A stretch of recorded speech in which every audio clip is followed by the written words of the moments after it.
All right, we're visiting now with Lisa Getz. We're talking about the trauma that your kids can go through when you get a divorce and how to try to lessen some of that anxiety and bad feeling that they can have over that. It's always going to be a difficult situation, but let's go back to our list and see. Next on the list here. Things that you should not do. You should listen to your kids. What do you mean by that? By that, just be a board where they can just come and dump on. Just be there and hear them. Let them get out what they need to get out. Don't automatically assume that you need to fix whatever they're throwing your way. They just need a spot to vent. Well, sometimes what may come out in a discussion like that, you may take it personally like an attack on you and you're being blamed. And, you know, validate them. Okay. Validate them, let them know that what they're feeling is okay, and then see where they need help. Maybe they really don't need help with what they're venting to you about. They need help with something else at school. But yet, for them to have a spot where they can just unload and unwind, be okay with just hearing what they have to say. And one thing that you may want to do, I know it's something that we went through in our divorce, was get some outside help. Yes. During the divorce process, we booked some time with a professional counselor, family counselor, and my wife and I, we walked out, the kids were there with the counselor by themselves. They were allowed to vent and talk with this counselor. And then after the divorce was final and mom and dad were split up and living in their own places, and we did one more counseling session. And you know, it was just an assumption we made that we're going to do this. We didn't think too much about it. Right, and that's a great way to help the kids learn their feelings, be able to vent their feelings appropriately when they need to, who the feelings need to be directed at.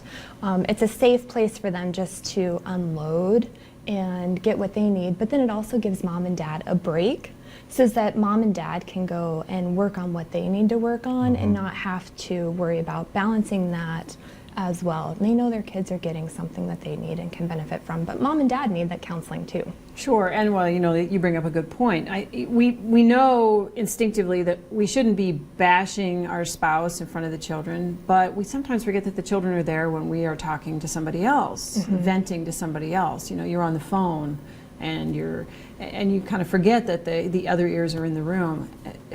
Any advice on that? Own up to it. Just own up to it. You know, let your kids know. Well, that brings us to another point in our list here, the top 5 mistakes parents make when they're going through a divorce.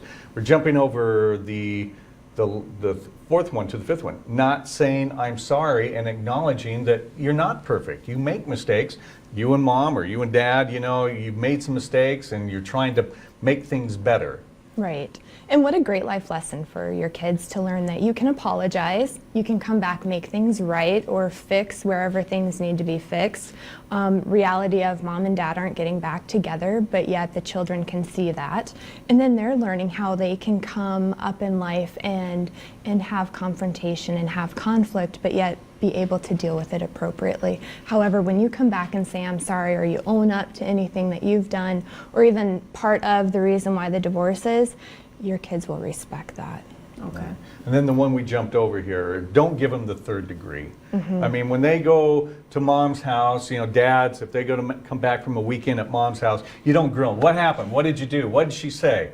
You know, because again, that puts them on the defensive, and it's really none of your business. It's not fair. Yeah, we don't need to interrogate them about what's going on over there. We need to support them for developing that relationship with our spouse. Let them have that relationship and support it. Right, because it's important to them, right? You don't want to rob them of that. Exactly. All right, well, if you need more help with this, we've got some information for you here. You can make a call here, and I don't think that's... Oh, it's in the North Dakota Ag Foundation. Yeah. Okay, it is right. The Dakota Institute of Trauma Therapy. I'm looking at that and I'm thinking, yeah. And there's their website at the bottom too, dakotatraumatherapy.com. Lisa, thank you so much. It's just never a good situation, but you got to make the best of a bad situation.